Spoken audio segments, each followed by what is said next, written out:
Welcome to the Remedyforce Winter 19 Early Access Program.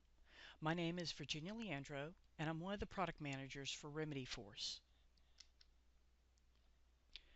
Recently, during a Salesforce security review, we were made aware that Salesforce would no longer be supporting third-party JavaScript buttons. As part of our remediation, we've made some changes that we wanted to make you aware of. This is our legal notice letting you know that what we are demoing today is regarding a future product. This information is provided under NDA, and any purchasing decision should be based on what is generally available today. In the past, Salesforce allowed partners to create packages containing JavaScript buttons.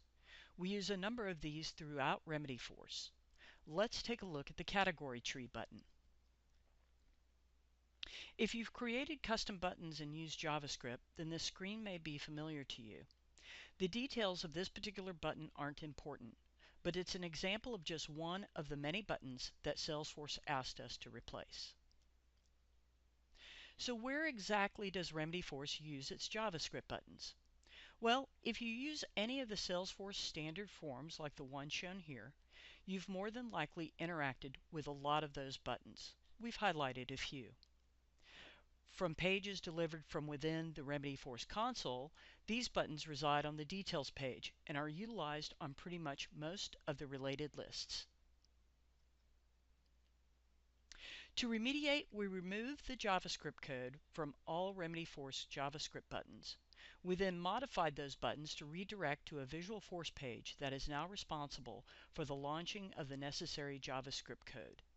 So what does all this look like? In the next slide, we'll show you a staff member adding a task to an incident.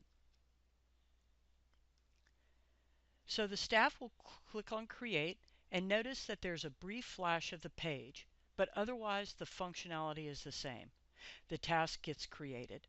We wanted to make sure you were aware of these changes in case questions came up from your staff about the page flashes. Thank you for your time. We look forward to your feedback on the Remedyforce Winter 19 release.